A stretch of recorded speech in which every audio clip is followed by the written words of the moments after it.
For decades, one man's passion has shaped a community with a legacy of dedication that has transformed the landscape of amateur golf. Meet Jim Sievers, a symbol of leadership, sportsmanship, and unwavering commitment, and the deserving recipient of the Walt Lauter Lifetime Achievement Award from the Greater Chattanooga Sports Hall of Fame. Discover his inspiring journey and the lasting impact he's made.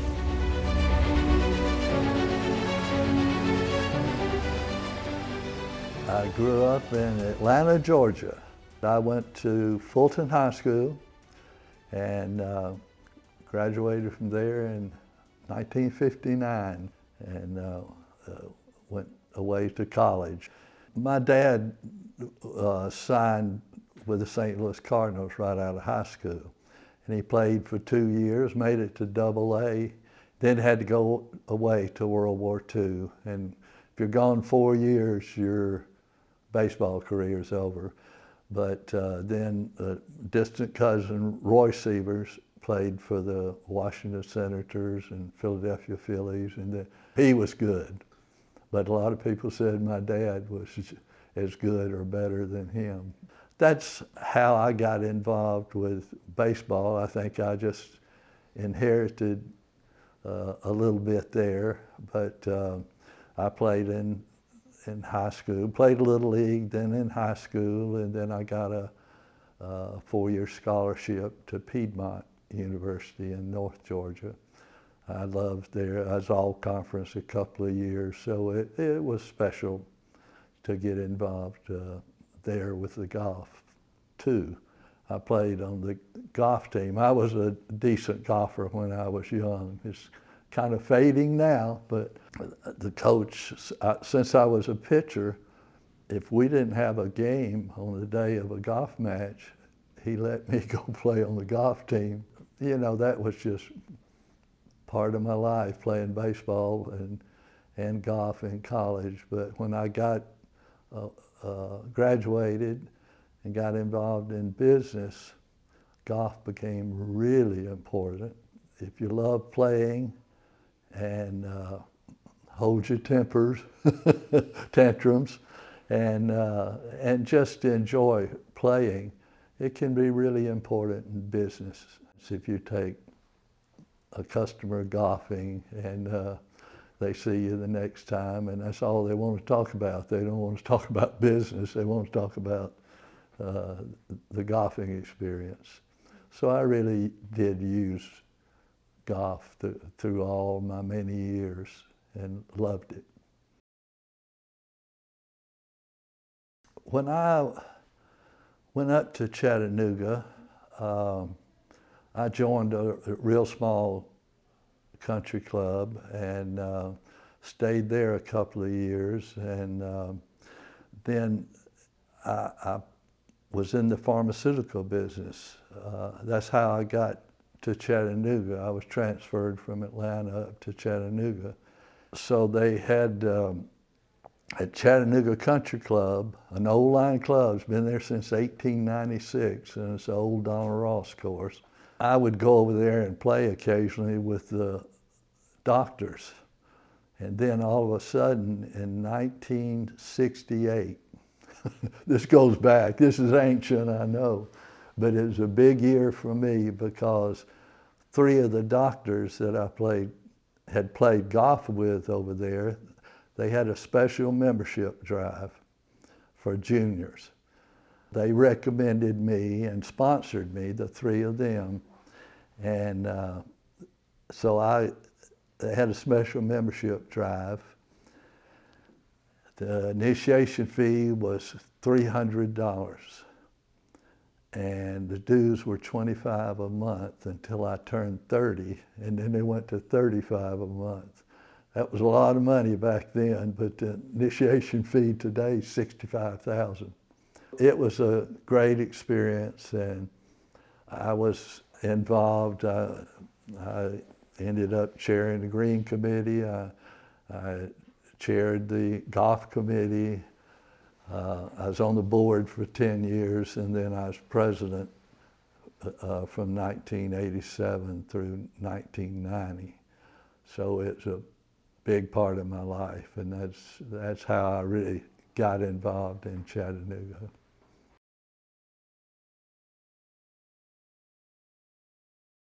After I was president over at Chattanooga Country Club, he called me and said, I'd like for you to be on the board of directors at the honors course. Well, this is my 33rd year on the board of directors, and it's an unusual club because normally you have officers that are elected every year to serve 3-year terms. So you got 9 people that rotate on and off the boards. Well, this one, we've all been administering and running the club for, I said, this is my 33rd year, and we got a couple that even longer than that. In the late 90s, I said, Jack, I'm remarrying and I'm moving to Fort Myers, Florida. And he said, that's great.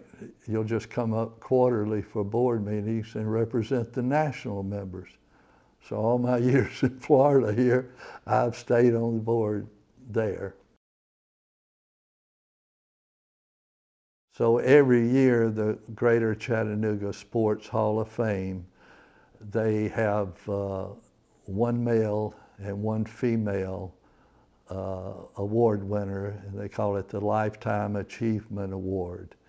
And to be eligible, you have to have been involved in your sport and administrating or helping for a minimum of 25 years and be at least 60 years old.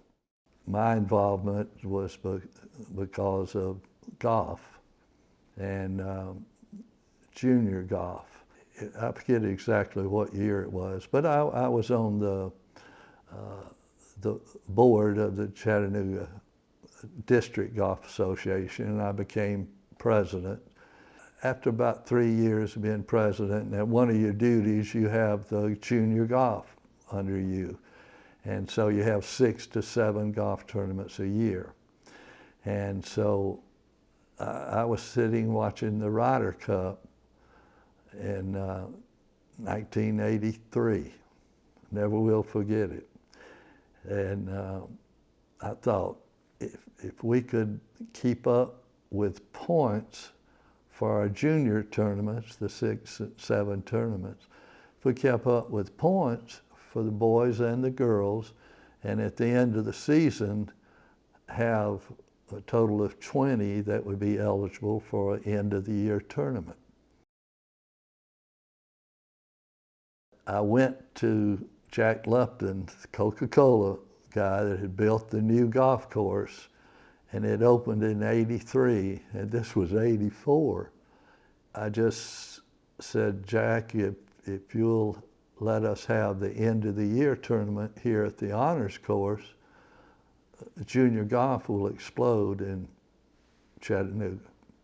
He didn't answer for a good while, and I was so nervous I couldn't breathe. And then finally he said, we'll try it 1 year. Well, first one was in 1985, and it was called the Chattanooga Junior Classic. I put the name on it, I just came up with it. And that was in 1985, so this August will be the 40th anniversary and the 40th playing of the Chattanooga Junior Classic, except for one thing. When I went up to the Chattanooga Sports Hall of Fame ceremony and receiving the Lifetime Achievement Award, the MC narrator, after he had done my bio for the presentation of the ceremony, and he said, oh, I forgot something. He goes over and gets a piece of paper, and he says, I just want to tell you that the people at the honors in the Chattanooga district appreciate what you've done for junior golf, and the Chattanooga Junior Classic henceforth and forevermore will be the Jim Sievers Junior Classic. So, brought me to tears. But it just meant so much to be involved with the kids, and my wife, Samira, can back me up on it, but I got a letter last year from one of the kids that played in 1985. He won his age group. He sent me a letter just thanking me, and he said, I'm 54 years old now.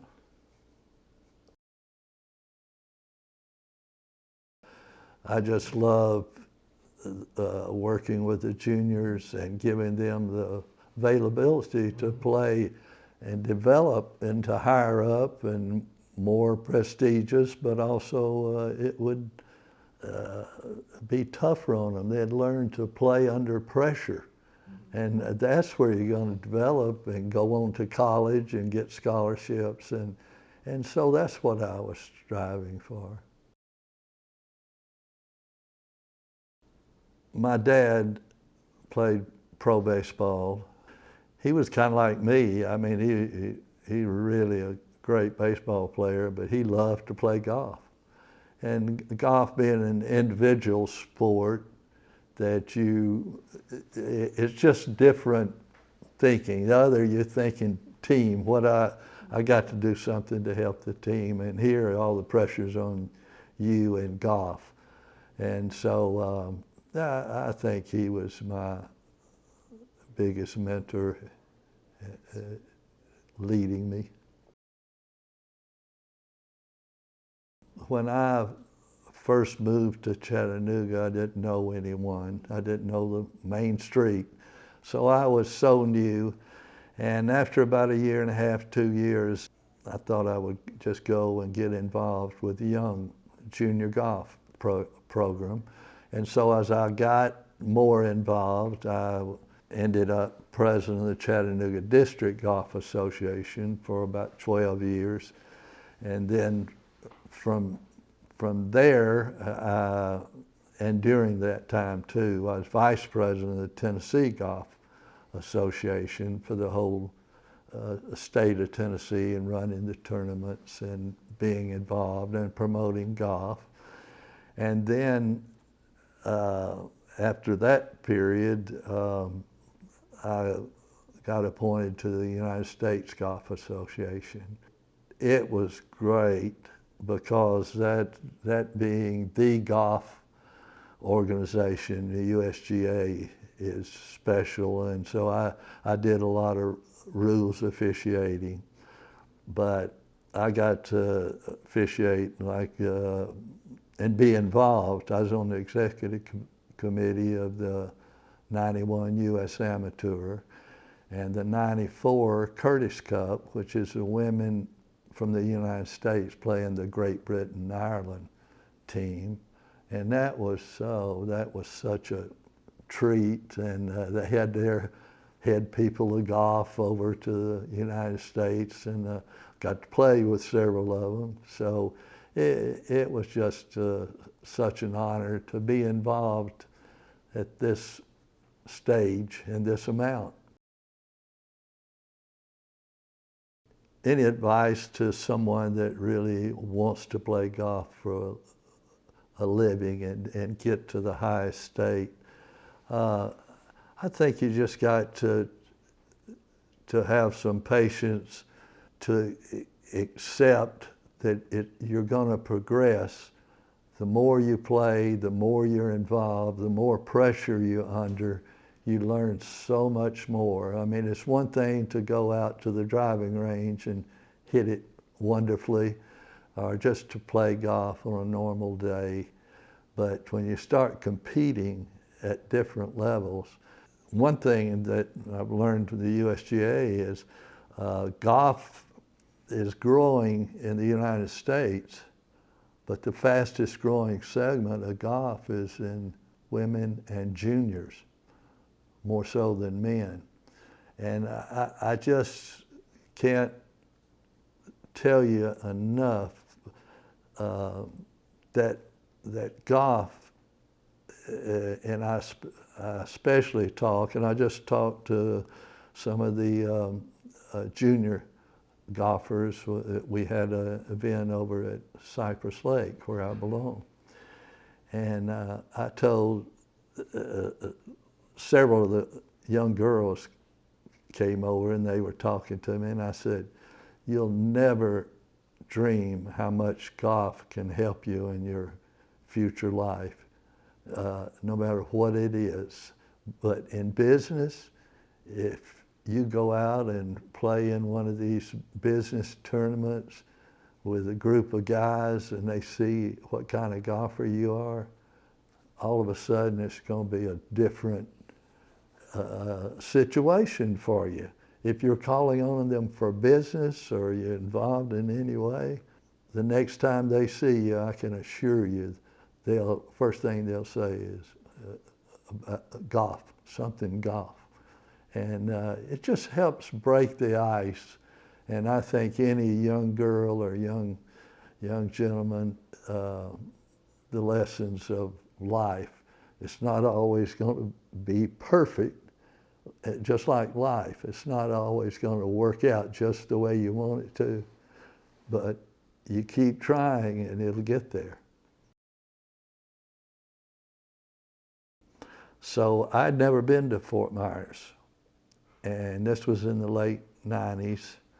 And so I come down here to meet with HMA, Health Management Associates, and they had built up to 27 hospitals, mostly rural, small town. And so I go down to meet with them in North Naples at their corporate office. I walk in the office there, and I'd never seen so much golf memorabilia and golf trophies in my life. So boy, I lit up because I said, I'll get this business. And so it was so funny, and had the best meeting you could ever have. Coming to Cypress Cove, and my wife, Samira, has been involved in medical field down here in Fort Myers for over 30 years. But when we started talking about maybe moving into a planned retirement, Cypress Cove was it. We didn't even discuss, but believe it or not, there's 4 members that at Cypress Lake Country Club that live here. We just love being part of this community, and I can go on and on about why we love it. Everyone has a smile on their face. Every resident you meet in the hall, every staff member. We just wanted to move into a place, not wait until we had a major health issue. We wanted to move in so we could enjoy it and have it available if something happened to us. There was no choice but Cypress Cove. But I went back to the airport, and I was supposed to be on a 4:30 flight. Well, there was a 2:30 about to leave, and I said, can I get on this flight? And the lady said, well, every seat's taken. So I go over to the counter, and so she called my name, and she said, we got a seat available. 5 minutes before the flight left, and I go in and I sit down beside Samira Beckwith.